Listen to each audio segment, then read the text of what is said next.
Okay? So between the two of them, they had developed an instinct that you wouldn't believe. Now, they may not have been able to make the diagnosis, but they had an instinct. So I am not saying to you don't listen to them. I'm saying listen, but I'm telling you they cannot make the diagnosis. Now, how many times have you had a CNA come to you and go, you need to go down, bed 14, go take a look. And I said, I don't know but go take a look, right? And so when you go to look at bed 14, there's definitely something wrong. And it's the instinct of the person that tells you this. Okay, I'm saying rely on them as your eyes and ears and your hands, but they cannot make a nursing diagnosis. They cannot develop a nursing care plan. They cannot really evaluate or problem solve. At least by law, they're not allowed to. And they cannot provide patient counseling or patient education or health counseling. Though Loretta did tell one of my diabetics one time, was totally non-compliant. You need to get a life, she said to him, because he was so non-compliant. Okay, he felt that if he gave himself insulin, he could eat anything and everything under the sun. Well, Miss Loretta sat down there, Miss LPN, and said to him, you need to get a life and you need to stop doing this because you're making everybody miserable, including me. That's what she said. And you know he straightened out? He did. So no sterile or invasive procedures. NG tube feedings they're not allowed to give. They cannot administer O2. They can put the cannula on, but they cannot turn the oxygen on. Okay? No tracheal suctioning or respiratory care, and definitely no medications. How many of you know nurses who pour the meds, give it to a CNA, and go give it to your patient? Yes? It happens all the time. Well, guess what? That's against the law. Can't do that. Cannot do that. They're not trained to do this. All right, the two basic levels of precautions. You've got standard and you've got transmission-based. Your standard is your universal precautions, right?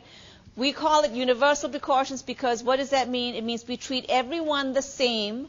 We're going to assume that everyone has the same kind of, that across the board. We started universal precautions because of HIV, didn't we? Yeah. So we're assuming we're treating everyone as if they could possibly be an HIV carrier or infected. Then there's transmission-based, and with transmission-based you've got different categories. You've got airborne, droplet, and contact precautions. Your standard precautions, well, in the hospital that I worked at in Virginia, the Medical College of Virginia, the ID doctor there, her name was Gilda. So we used to call her Gilda the infection guru, and I put her up here. And she used to say things like this. This is a direct quote. She used to say things like this. I see terrible things happening to you if you don't listen to my advice. This was Gilda. And so we would all sit there with our eyes getting real big going, oh, no. So how do we prevent the catastrophe of something horrible happening? Well, I have to tell you that Gilda was also older than dirt. Okay? So she used to call everyone my child. So she would say, I am so glad you asked, my child, and I will show you. Well, essentially, if you practice the principles of isolation, you'll be safe. Okay, there's contact, droplet, and airborne, and then the universal precautions. Just in other words, utilize good protective mechanisms, and you will be okay. Now, we all know that our number one defense system is intact skin, correct? As soon as we have a little cut in our skin, though, that is a portal of entry for bacteria, for viruses, for any possible infection that we could even think of. So intact skin is the most important. But let's talk about contact, droplet, and airborne. Contact prevents the spread by direct skin contact. So in other words, if you've got a lesion on your arm and I have a cut on my hand, and my cut on my hand comes into contact with the lesion, that's contact. Yes? Direct skin to skin. Doesn't even have to be that way. Say she has a lesion. I touch that lesion with my bare hand, but it's intact skin. And then later on I do this and get it on my face. I can inhale it, can't I? Or I forget to wash my hands and I go to eat. I am somehow I know, nasty. I'm somehow getting, I'm looking at your faces.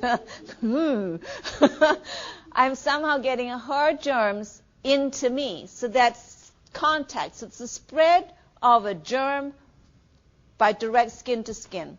Then there's droplet. Droplet is particle transmission. So droplet is if I sneeze in your face. Okay, I know. If I sneeze in your face and everything, you all of a sudden feel a spray on your face. Okay, yeah, that's droplet transmission.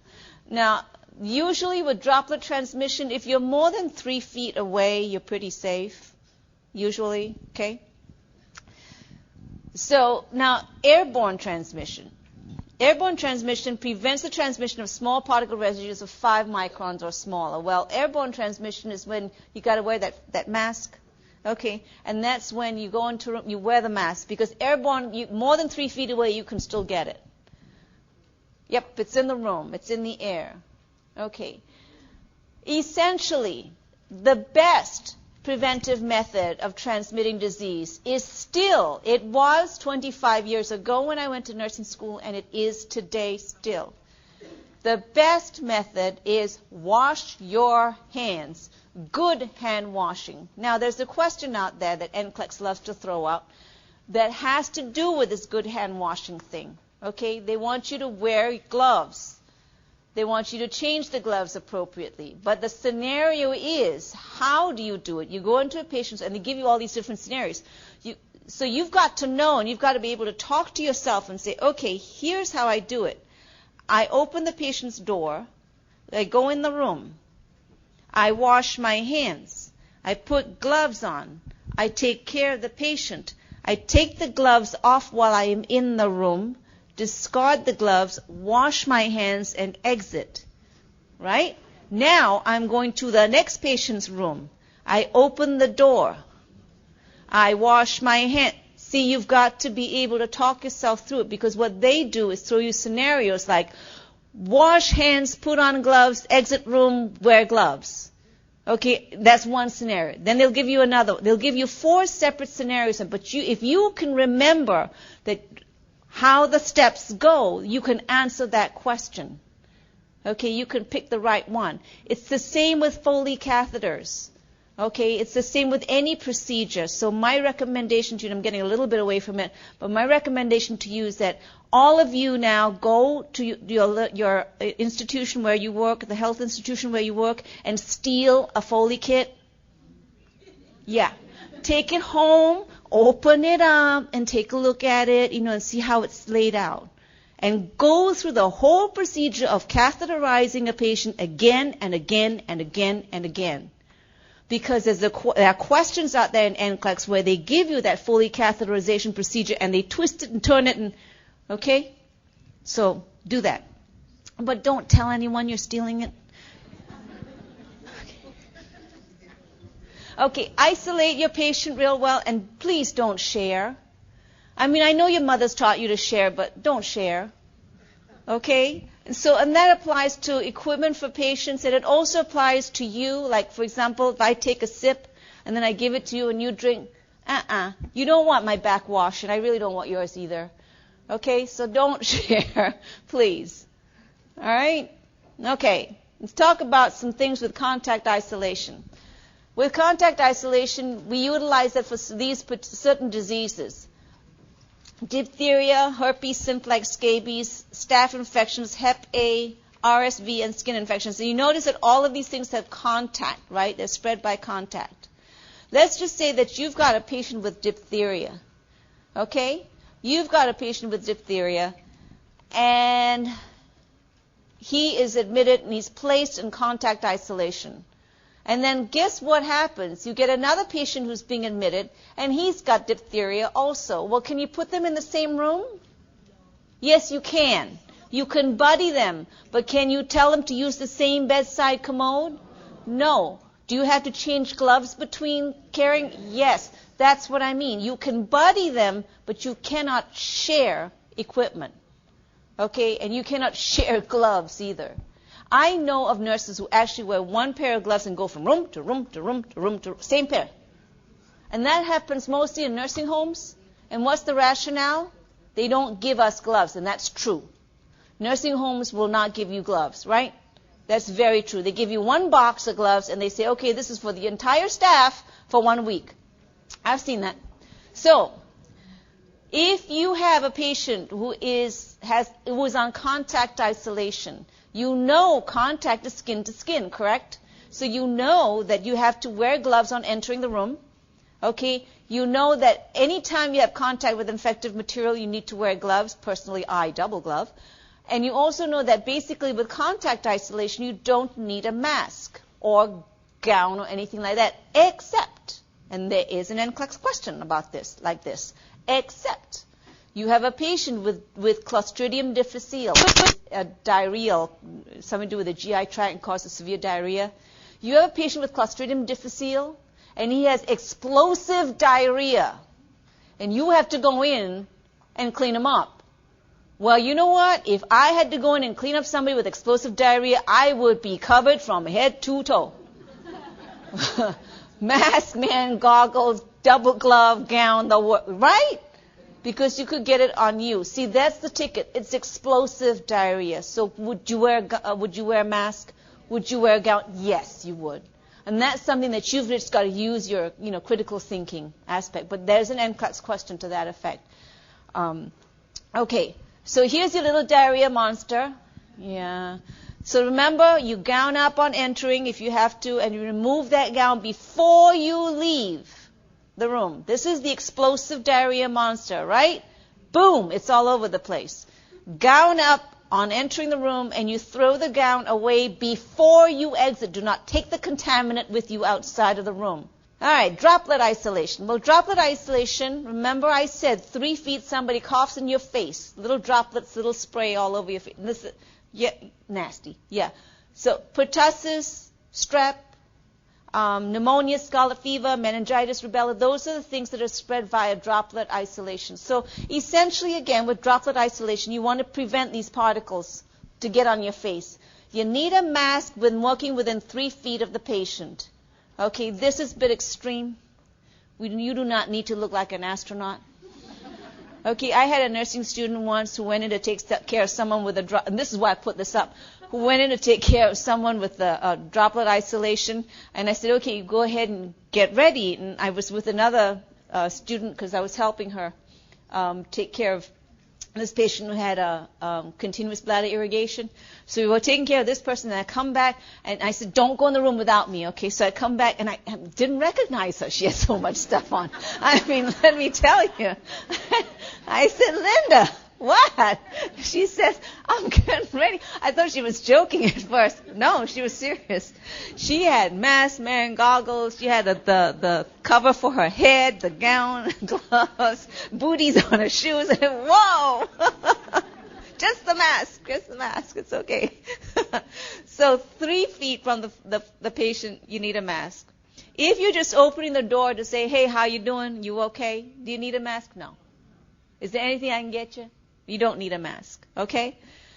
Visitors, tell them they need to stay within 3 feet. How reliable is that? They're going to forget. So the best thing to do is to give them a mask. Okay, so mask within 3 feet of the patient. Okay, airborne. Measles, varicella, and tuberculosis. This prevents transmission of droplets of particle residue of 5 microns or smaller. Okay. Here's the trick with the tuberculosis questions that NCLEX has, and they've got a whole slew of them. Here's the trick. You must use a particulate filter mask. Write that down. Particulate filter, not a surgical mask. Okay? It must be a particulate filter mask that prevents transmission of residue 5 microns or smaller. The questions that NCLEX asks you are tricky. What they do is they essentially say, okay, put a surgical mask on the patient. Well, no. It is not a surgical mask. It is a particulate filter mask. So just make absolutely sure that if you see surgical mask, you know, I gotcha. You can't fool me. Throw that one out. All right. If you have a nurse who is pregnant, okay, or whose immune system is suppressed for any reason, please don't have them take care of that patient, because you know that with take care of a patient with rubeola or varicella or even tuberculosis, because remember that baby is susceptible to the rubeola and the varicella virus, so make sure that that doesn't happen. Now, transport, if you have a patient who's on respiratory isolation, airborne isolation, also known as respiratory isolation, if you're on that, a patient with that, you only transport the patient if necessary. So essentially what we try to do is if x-rays need to be done, we try to get the x-ray technician to bring the portable to the room. Sometimes it can't be done because of the procedure. Okay, so now you have to transport the patient, right? So when you transport the patient, you have two choices. Choice number one is you get yourself a whole stack full of masks, and you get someone to run ahead of you while you're pushing the patient, and she throws masks to everybody as she goes down the hallway and says, put these masks on. That's choice number one. That could be fun, actually, in the hospital, couldn't it? Yeah? That could be a lot of fun. Or the other choice is you take the particulate filter mask and you put it on the patient. Yeah. Now, that's your NCLEX, another NCLEX question. Okay. Make sure that the mask is, please, above the nose. Yeah, I'm walking down the hallway one time, you know, and here this patient, the nurse is wheeling this patient by, and the mask is down here. The mask is just barely covering the top lip, and I go, is there something wrong with that? And I move the mask up, and the patient says, I can't breathe. Drops it down again. It's really uncomfortable. Well, I'm sorry. Put it back up again. It's got to please be over the nose. Yeah, you got to have a sense of humor when you're working with a nurse. All right, we're going to go now to vitamins. And you all thought that you don't need to know vitamins. And you go, well, I'm not a dietitian, so I really don't need to know it. And the answer is you just got voted off the island.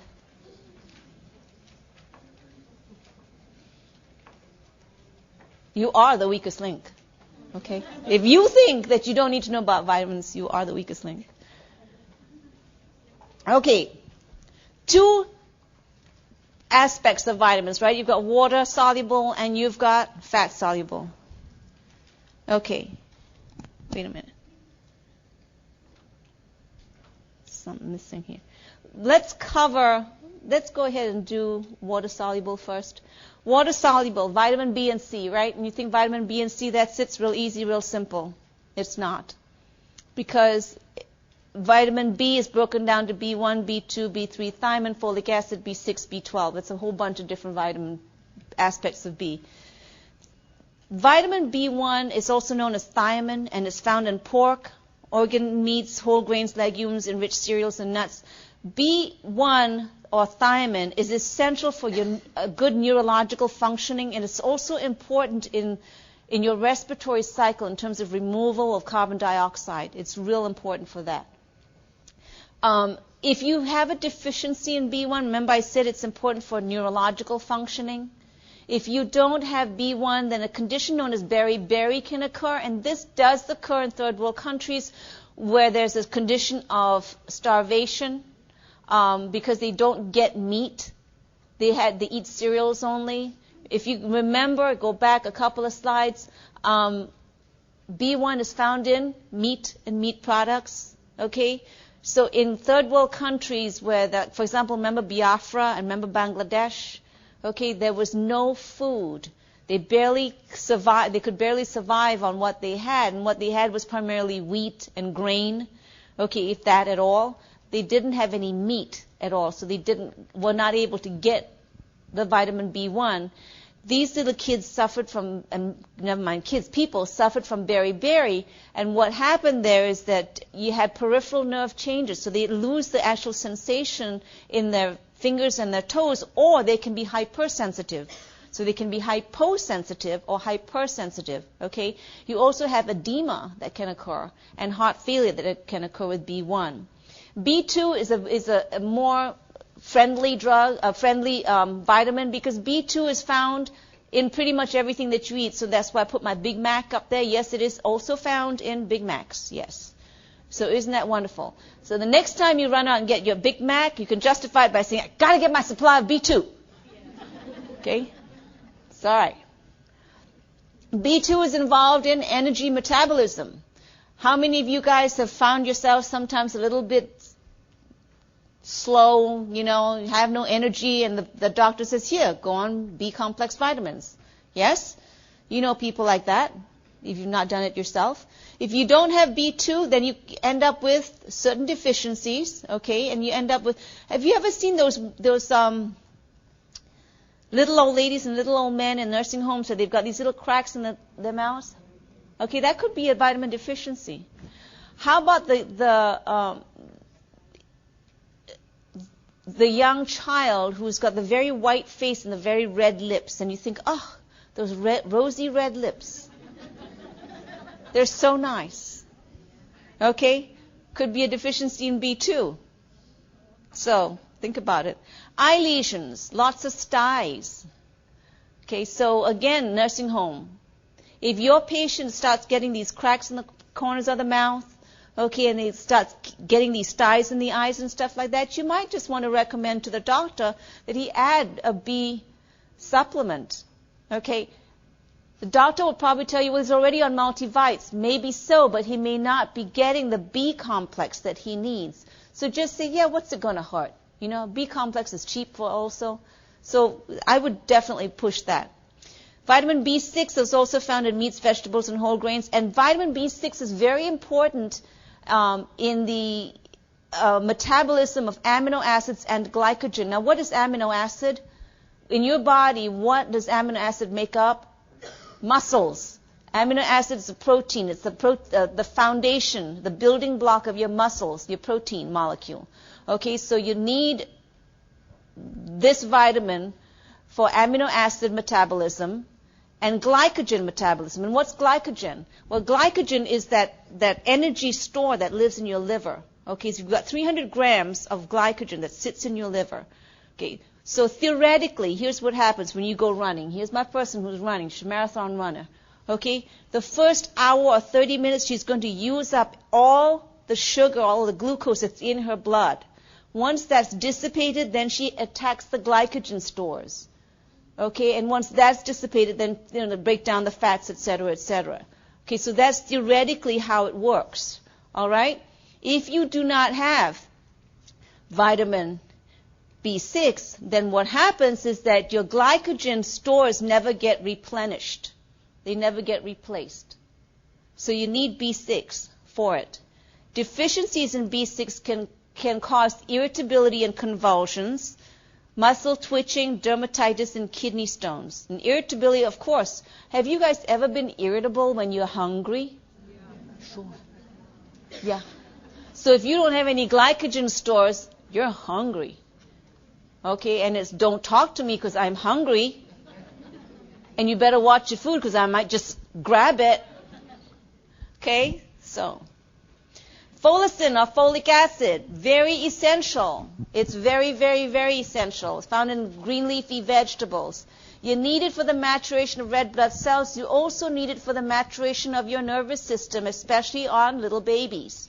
So folic acid is the one vitamin that we must ensure that young pregnant women take. Now, any woman, listen to this now, any woman of childbearing years should be on folic acid. Because how many pregnancies really are planned? A lot of pregnancies are oopsies, right? Oops. Darn, didn't get a period for 2 months. Well, do you suppose you could be pregnant? Yeah. Okay. Well, so you see, any woman of childbearing years needs to be on folic acid. Okay, because again, we need this for the maturation of red blood cells, and we also need it for the appropriate maturation of the nervous system in little babies. Now, if you don't have folic acid in an adult, a couple of things can happen. Megaloblastic anemia can happen, and tropical sprue can happen. Well, what in the world is tropical sprue? Well, tropical sprue is basically a malabsorption syndrome of nutrients, and you end up with, steatorrhea, which is that stinky, fatty, frothy stool, okay, and weight loss and stuff like that, and abdominal cramps. So that's tropical sprue. That occurs, though, fortunately, only in the tropics. So that's very nice. However, and you knew there was a however to this, there always is. However, there is something called non-tropical sprue. Okay, and non-tropical sprue is basically celiac disease. All right? Where you have the malabsorption of nutrients and you've got this diarrhea. Yes, with celiac disease.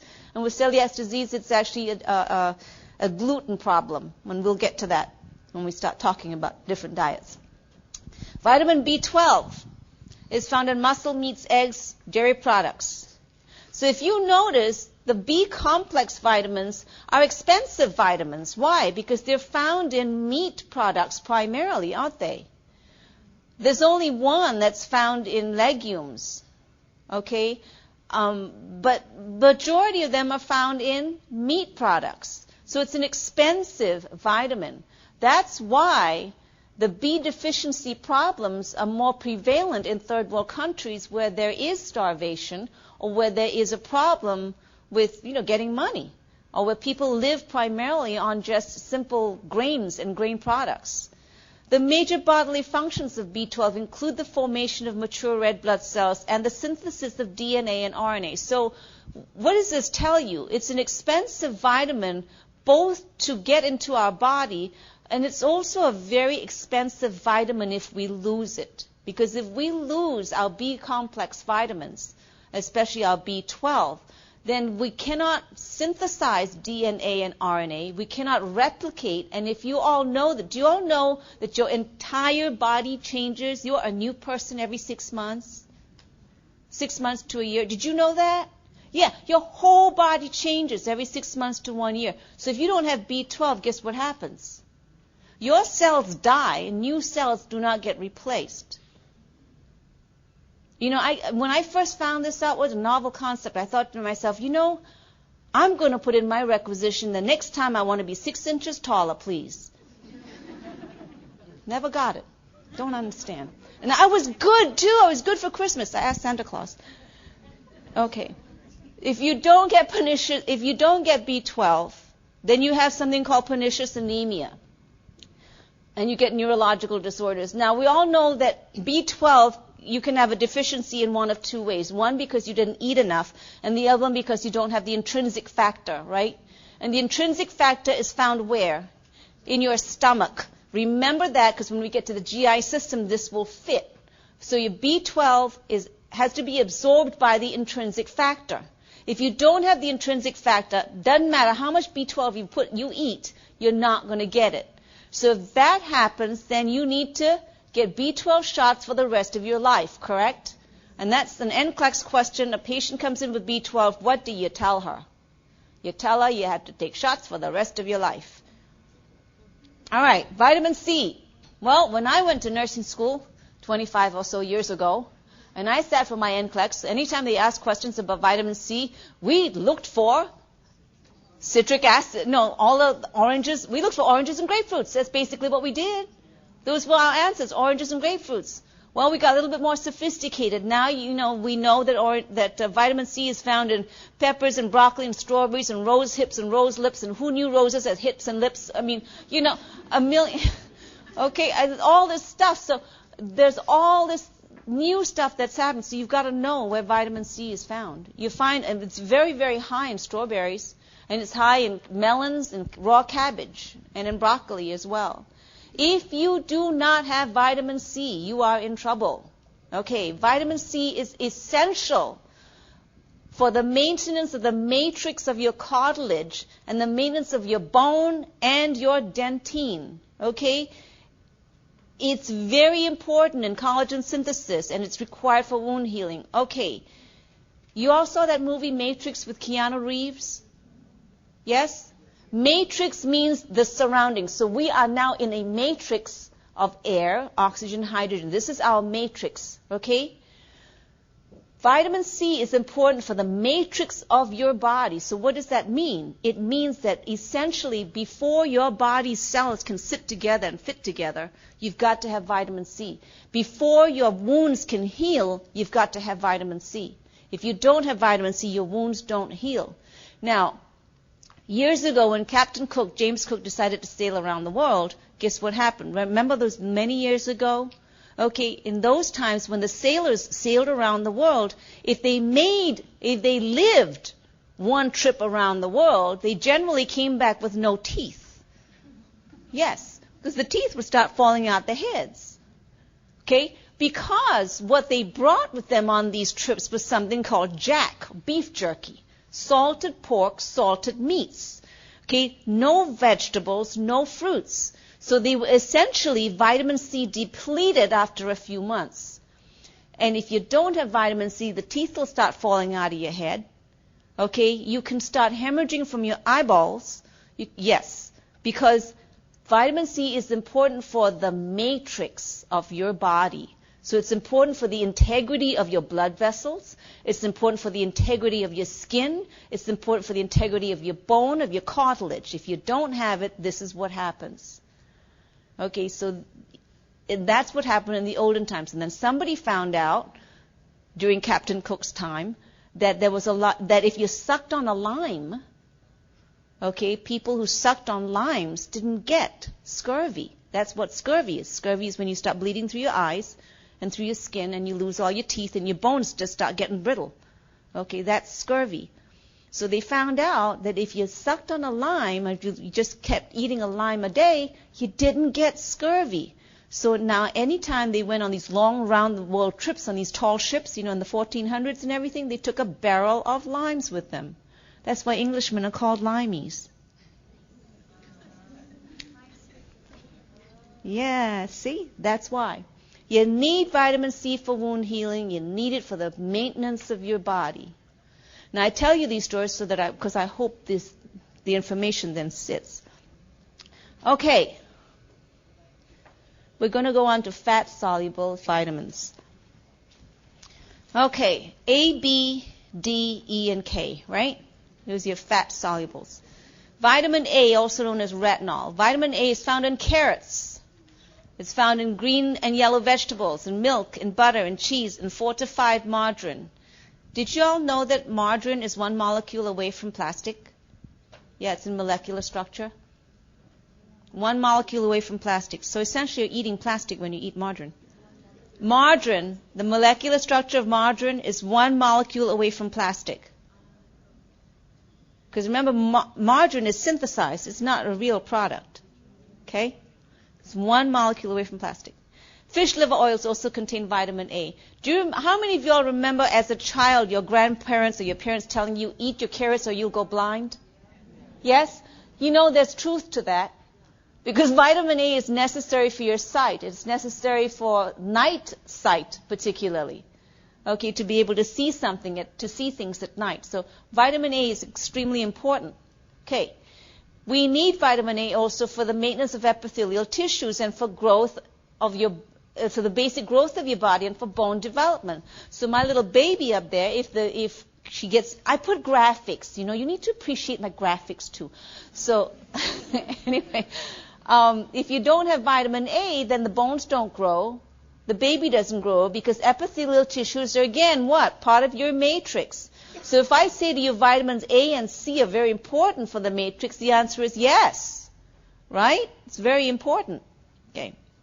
But vitamin A has a longer life because it's fat soluble, so it can live in your body a little bit longer than vitamin C, which is water soluble, so when you pee, essentially, whoosh, out it comes. Okay. So if you don't have vitamin A, then you've got night blindness, okay, and your bones and your teeth just don't develop properly. Vitamin D is cholecalciferol. Vitamin D is also found in cod liver oil and eggs and dairy products, and so fish oils, fortified milk, and in your proverbial plastic as well. Now, you got it, good. Now, when I was sick, when I was little and I was sick, I remember one time I really wasn't feeling well, and I told my grandmother I was sick. My grandmother took this huge, it looked like a ladle, okay, and she filled it. It was actually a tablespoon, but it looked like a ladle to me. She filled it with cod liver oil, and she made me drink it. Okay, let me tell you, I never told her I was sick again, because that is the nastiest, vilest tasting ever. The worst. So, but it fixed me. It did. And I think one of the reasons why grandparents do that is because they want to make sure if you're really faking it or if you're sick. You know. Are you faking this so you don't go to school? Do you have a test today by any chance?